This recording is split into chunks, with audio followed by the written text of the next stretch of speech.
O que seriam juros sobre o capital próprio? Então, esse é o assunto do vídeo de hoje.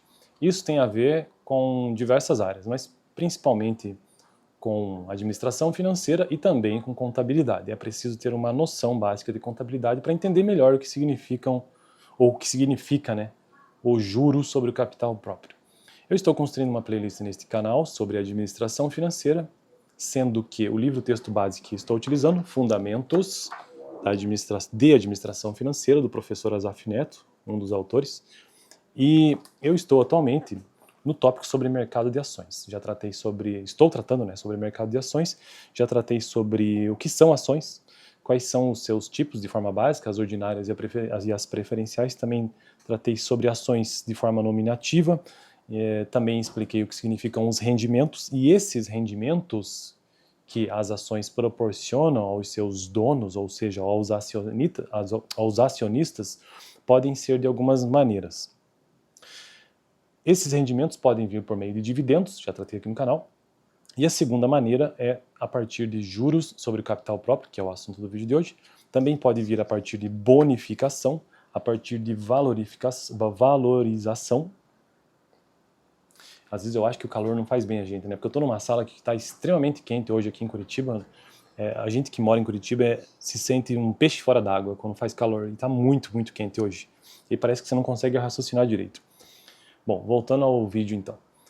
Este assunto do vídeo de hoje, juros sobre o capital próprio, faz parte do assunto sobre ações e os rendimentos que as ações permitem aos seus acionistas, ou seja, aos donos das ações. Uma ação nada mais é do que a menor parte ou uma pequena parte de uma empresa. Quando você é proprietário de uma ação de uma empresa que tem o seu capital aberto, você nada mais é do que um dos donos dessa empresa.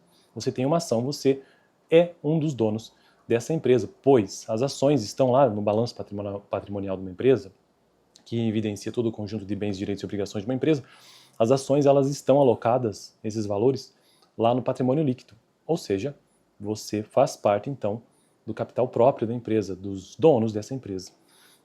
Isso também depende, aí a sua participação depende do tamanho ou da quantidade de ações que você tem. E essas ações, elas geram rendimentos, elas geram benefícios financeiros.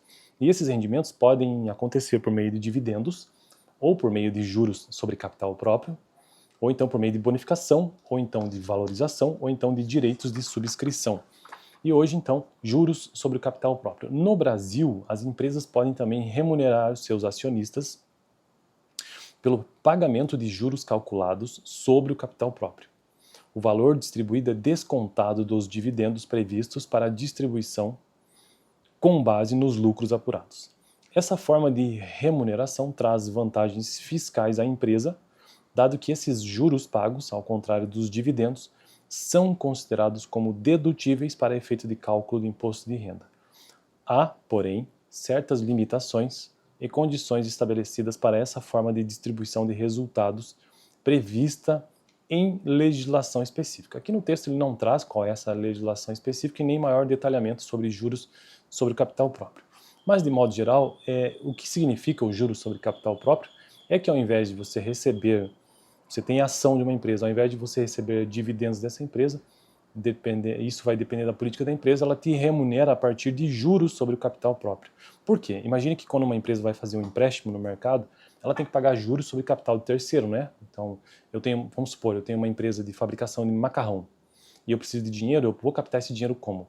Abrindo capital e vendendo as minhas ações no mercado financeiro, e você que compra se torna um sócio da minha empresa, eu te remunero essa ação por meio de dividendos, ou então por meio de capital, de juros sobre capital próprio. Eu estimo ou faço um cálculo, que eu não vou entrar em detalhe aqui, mas entro num valor específico, ou coloco um percentual específico que vai te remunerar o valor que você colocou na minha empresa, nessas ações.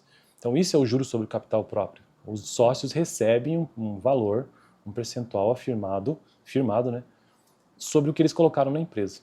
Poderia ser dividendos, no caso das ações, mas também pode ser juros sobre o capital que ele colocou naquela empresa, que não necessariamente necessita ser o dividendo.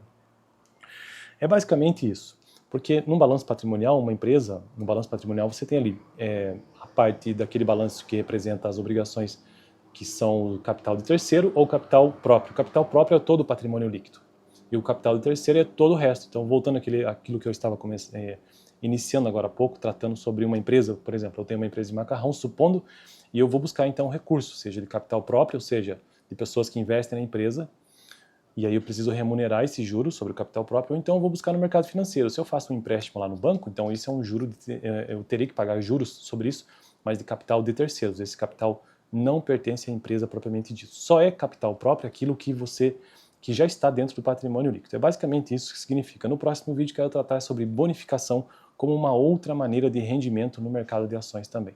Beleza? No vídeo passado eu tratei sobre dividendos, vou deixar esse vídeo aqui no final.